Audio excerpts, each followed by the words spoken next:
Goa medical college रात के 11:30 बजे श्रुति चतुर्वेदी जो कि हॉस्पिटल में एज अ वॉलंटियर डॉक्टर के तौर पर काम कर रही थी, उनके पास एक डॉक्टर की कॉल आती है कि मेरे वार्ड में सेंट्रल पाइपलाइन से ऑक्सीजन नहीं आ रही है। जब डॉक्टर्स ने हॉस्पिटल के ऑफिशियल्स को इसके बारे में बताया तो उन्होंने कहा कि नहीं, ऐसा तो कुछ भी नहीं है, ऑक्सीजन तो सारे वार्ड्स में जा रही है। जबकि डॉक्टर्स ने इस चीज की वीडियो भी बनाई थी जब सारे के सारे वेंटिलेटर्स लैक ऑफ ऑक्सीजन की वजह से बीप करने लग रहे थे। जांच पड़ताल करने पर पता चला कि वाकई में ऑक्सीजन पाइपलाइन में फ्लक्चुएशन थी और ऑक्सीजन ऑलमोस्ट खत्म हो गई थी। उस रात उस हॉस्पिटल में करीब 20 कोविड पेशेंट्स ने अपनी जान गंवा दी थी because of lack of oxygen. चौंकाने वाली बात ये थी कि ये उस रात की प्रॉब्लम नहीं थी, बल्कि पिछले 2 महीने से वहां पर ऑक्सीजन की प्रॉब्लम लगातार चल रही थी। क्योंकि इंडिया में जो कोरोना की सेकेंड वेव आई थी जो करीब अप्रैल में शुरू हुई थी, जिसने अचानक से कोविड केसेस की संख्या को बहुत ही ज्यादा बढ़ा दिया था, उसके बाद ही यहाँ पर ऑक्सीजन की प्रॉब्लम शुरू हो गई थी। अगले दिन अचानक से सोशल मीडिया पर बवाल समझ गया। सिर्फ 48 घंटों के अंदर उसी हॉस्पिटल में करीब 37 कोविड पेशेंट्स ने अपनी जान गंवा दी थी। हालांकि ये बात रिपोर्ट्स बता रही हैं, जितनी डेथ्स को रजिस्टर करा गया है वो और रियल लाइफ में जितने लोग मरे हैं इनमें काफी ज्यादा अंतर है। फाइनेंशियल टाइम्स ने डेटा जो कि ग्रेवयार्ड से आ रहा था और डेटा जो कि हॉस्पिटल से आ रहा था मरने वालों की संख्या का, उन दोनों को जब डिटेल में एनालाइज किया और एवरेज निकाला तो पता चला कि जो लोग ऑफिशियल हॉस्पिटल के डेटा के हिसाब से मर रहे हैं उससे करीब 24 गुना ज्यादा लोग मर रहे हैं। और ये वही दौर था जब भारत ने एक नया कीर्तिमान बनाया और हमने रिकॉर्ड बनाया most deaths in a single day due to कोविड-19 का, और वो भी विदाउट एक्चुअल डेथ्स नंबर को काउंट करे हुए। अब जितनी एक्सपोनेंशियली केसेस बढ़ रहे थे उसी रेट से हमें ऑक्सीजन की जरूरत भी पड़ने लगी। लेकिन इतनी बड़ी जरूरत को पूरा करना इंडिया जैसे देश के लिए भी काफी महंगा और काफी भारी पड़ रहा था। इसी वजह से हॉस्पिटल्स ने लोगों को एडमिट करना ही बंद कर दिया, क्योंकि उनके पास ऑक्सीजन नहीं थी और वो नहीं चाहते थे कि अगर कोई बंदा आता है और ऑक्सीजन की लैक की वजह से अगर उनकी डेथ हो जाती है तो नाम हॉस्पिटल का खराब होगा। इसी वजह से कोविड के पेशेंट्स हॉस्पिटल के बाहर ही पड़े रहे। देश भर में हर जगह कुछ ऐसे ही व्हाट्सएप स्टेटस लग रहे थे। ऑलमोस्ट हर किसी ने कभी न कभी इस टाइम पीरियड में अपनी स्टेटस पर ये चीज तो जरूर लगाई होगी। लेकिन ऐसा 2021 में पहली बार नहीं हुआ था। इससे पहले 2017 में भी ऐसा हो चुका है जब इंडिया में ऑक्सीजन की एक जगह बहुत ही खतरनाक लेवल पर कमी पड़ गई। तो फिर सवाल ये आता है कि आखिर इंडिया में ऐसा बार बार होता क्यों है। तो चलिए देखते हैं।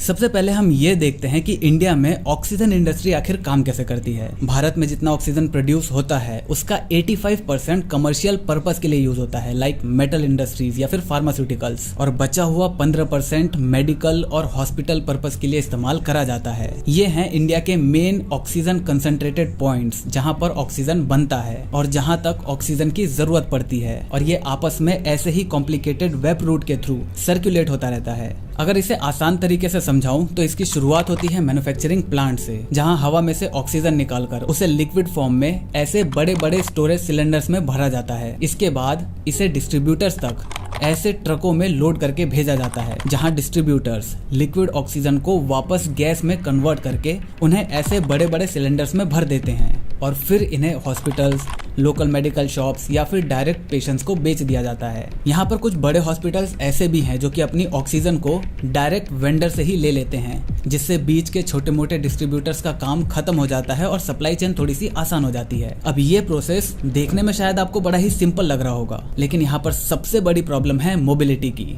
डिस्टेंस की, और यही चीज इस पूरे सप्लाई चेन की सबसे वीक पार्ट है। गुजरात, मुंबई, कर्नाटका, तेलंगाना, दिल्ली और बिहार जैसे राज्यों के जो मैन्युफैक्चरर्स और सप्लायर्स हैं वो अपने रेडियस के 50 किलोमीटर तक ही ऑक्सीजन को सप्लाई करते हैं, और अगर इससे आगे की डिलीवरी आपको चाहिए तो उसके लिए आपको एक्स्ट्रा चार्ज देना पड़ेगा। लेकिन चलो, पैसे भी कोई भी दे देगा। ऑक्सीजन एक ऐसी चीज है जिसकी कमी से कोई भी परेशान नहीं होना चाहेगा। लेकिन ये लॉन्ग डिस्टेंस वाली प्रॉब्लम, इसका क्या करें, स्पेशली इन राज्यों में ना तो कोई ऑक्सीजन मैन्युफैक्चरिंग प्लांट्स है और ना ही कोई बड़ा सप्लायर। 2017 में गोरखपुर यूपी के बीआरडी मेडिकल कॉलेज में किसी वायरस आउटब्रेक के चलते कुछ बीमार बच्चों का इलाज करा जा रहा था। तभी हॉस्पिटल का ये टैंक जो कि लिक्विड ऑक्सीजन से भरा रहता था वो खाली हो गया। अब वहाँ ऑक्सीजन आई सीधा राजस्थान से, जो कि इस हॉस्पिटल से करीब 800 किलोमीटर दूर था। उसे वहां से आने में करीब 3 दिन का समय लग गया, लेकिन तब तक वहां पर 60 बच्चों की मौत हो चुकी थी। द वायर की इन्वेस्टिगेशन में पता चला कि वहां की ऑक्सीजन सप्लाई काट दी गई थी, क्योंकि योगी बाबा जी ने यानी कि स्टेट गवर्नमेंट ने कंपनीज को ऑक्सीजन की पेमेंट कई महीनों से नहीं करी थी। लेकिन गवर्नमेंट ने इसे मानने से मना कर दिया और बोला कि ये सब भगवान की मर्जी से हुआ है। चलो, पेमेंट नहीं हुई, कोई प्रॉब्लम की बात नहीं है, उसे हम लापरवाही में काउंट कर सकते हैं, जो कि फ्यूचर में सुधारा जा सकता है। लेकिन इस स्टेटमेंट को सुनने के बाद मेरा दिमाग तो जरूर खराब हो गया। मतलब उन्होंने अपनी गलती मानने के बजाय इसे भगवान के ऊपर छोड़ दिया। लेकिन जब देश में इसके खिलाफ प्रदर्शन होने लगे, तब जाकर उन्होंने इस सप्लाई चेन को फिक्स करने के लिए कुछ ठोस कदम उठाने शुरू कर दिए। 3 साल बाद इंडिया में वापस से वही हालत है। पहले ये सिर्फ गोरखपुर का हाल था, अभी कुछ दिनों पहले तक ये हाल पूरे भारत का था। एक न्यूज़पेपर के मुताबिक सेंट्रल गवर्नमेंट को 1 साल पहले ही ये बता दिया गया था कि अभी आने वाले टाइम में हमें ऑक्सीजन की बहुत ज्यादा जरूरत पड़ सकती है और इसी चीज को ठीक करने के लिए उन्हें फ्यूचर में कुछ न कुछ इसका प्लान करना पड़ेगा। लेकिन इसके कुछ टाइम बाद गवर्नमेंट ने 162 नए ऑक्सीजन प्लांट्स बिल्ड करने का प्रपोजल दिया। ये प्लांट्स बड़े बड़े हॉस्पिटल में ही बनाए जाएंगे ताकि इमरजेंसी में वहीं पर हॉस्पिटल में तुरंत ऑक्सीजन बनाया जा सके। लेकिन पिछले साल जब लॉकडाउन लगा तो उसके बाद पेंडेमिक थोड़ा डाउन होने लगा, माहौल में थोड़ी सी शांति आ गई और फरवरी 2021 में मोदी ने लोगों से बोला, मित्रों, अब लगता है कि सब कुछ ठीक होने जा रहा है, हमने भारत को बचा लिया है, अब आप अपने अपने काम पर वापस लौट सकते हो और पहले जैसी जिंदगी जी सकते हो। लेकिन हाँ, ये मैं आपसे जरूर कहना चाहता हूँ कि आपको सोशल डिस्टेंसिंग का ख्याल जरूर रखना है, चाहे मुझे उसके लिए 10,000 लोगों को एक जगह इकट्ठा करके ये बात क्यों न कहनी पड़े। जहाँ देख सकता हूँ मुझे लोग ही लोग दिखते हैं, बाकी कुछ दिखता ही नहीं। ऑब्वियसली इलेक्शंस आपकी जान से ज्यादा जरूरी हैं। आप रहो मत रहो, वोट्स तो रहेंगे ना, हमें वोट्स चाहिए। अब ऑब्वियसली हमने कोविड केसेस का वर्ल्ड रिकॉर्ड बना दिया, लेकिन हमारे पास जो हेल्थ केयर है वो तो पहले जैसा ही था और हॉस्पिटल से ऐसी वीडियोस सामने आने लगी। We don't have enough oxygen to sustain our patients for the next 2 hours. I request you, please send oxygen to us. We need oxygen for our patients. लेकिन ऐसा क्यों? गवर्नमेंट ने तो बना दिए थे 162 नए प्लांट्स। हाँ, बनाए थे, लेकिन ऑन पेपर।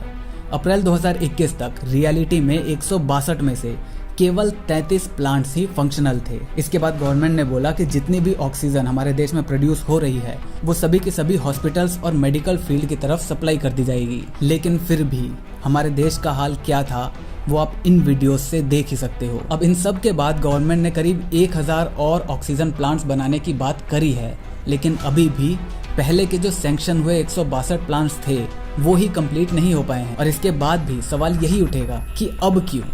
लाखों लोगों के मरने के बाद क्यों? 2020 में जब लॉकडाउन खुला था तब गवर्नमेंट ने ऐसा क्यों नहीं करा? और क्या फ्यूचर में जब सभी लोग वैक्सीनेटेड हो जाएंगे तब हम इस 1000 ऑक्सीजन प्लांट्स का करेंगे क्या? नहीं, ये बात गवर्नमेंट को भी पता है कि हाँ, इतने सारे ऑक्सीजन प्लांट्स नहीं यूज में आएंगे, इसीलिए उन्होंने ऑन पेपर 1000 प्लांट्स बनाने का वादा किया है। अब वो रियलिटी में कितने बनाएंगे इसका अंदाजा आपको भी अच्छे से है और मुझे भी।